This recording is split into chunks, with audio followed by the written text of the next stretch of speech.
আসসালামু আলাইকুম। আমার ভিডিওটা হচ্ছে শুধুমাত্র কবরস্থান নিয়ে। দেখুন কবরস্থানের কি অবস্থা। এখানে এখানে হাজারো হাজারো লাশ শুয়ে আছে।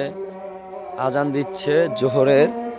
দেখাচ্ছি একটি এখানে আবার একটা প্রকল্প শুরু করছে। প্রকল্পটা হচ্ছে ময়লা আবর্জনায় ঘেরা এই দোকানপাটগুলো সরকারি জায়গায়, এই সরকারি জায়গায় এই দোকানপাটগুলো আর এই পুষ্কুনিটা ভরার আহ্বান জানাচ্ছি বাংলাদেশ সরকার এবং বাংলাদেশ নতুন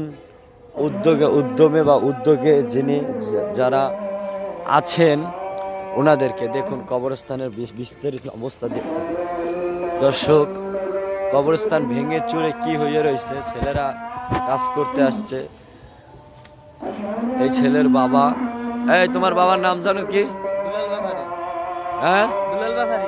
হ্যাঁ, ছেলের বাবার নাম হচ্ছে দুলাল ব্যাপারী। আর ওই পাশে শুয়ে আছে ওর আপনি মা, জেয়ারের ঘরে যে বিয়ে করে সেই ছেলে। ওই পাশে ওই দেখতে পাচ্ছেন এখানে কতগুলো কবর ভেঙে চুরে তছনছ হয়ে রয়েছে। দেখতে খুব মায়া লাগে, কষ্ট লাগে। এই পাশে দেখেন, তার পাশেই কত ময়লা আবর্জনা, মুরগির কত ময়লা আবর্জনা বিস্তৃত করে আছেন।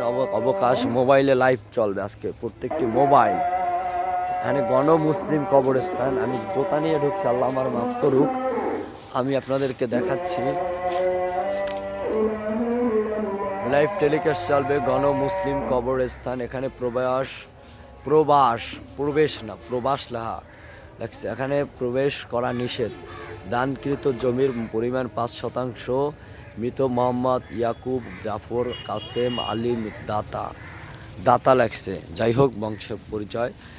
এই বাংলাদেশ স্বাধীন হয়েছেন আবু সাইদ রক্তের বিনিময়ে। হাজারো মা বোন, তার আগে 71-এর যুদ্ধ আমরা দেখিনি। 71-এ হাজারো মায়েরা ইজ্জত দিয়েছেন, হাজারো মায়েরা লাঞ্ছিত হয়েছেন, হাজারো মায়েরা তাদের ইজ্জত দিয়ে বাংলাদেশকে স্বাধীন করেছেন। বঙ্গবন্ধু স্বাধীন করেননি, বঙ্গবন্ধুর পরিবার স্বাধীন করেননি। বঙ্গবন্ধু ছিল একটা শক্ত খুঁটি, যে খুঁটি দ্বারা রাজপথে হাজারো হাজারো মানুষ শক্ত হাতে তারা নিজেদের মনে সাহস জুগিয়েছেন। কবর দেখলে বলতো আসসালামু আলাইকুম ইয়া আলাল কুবুরু।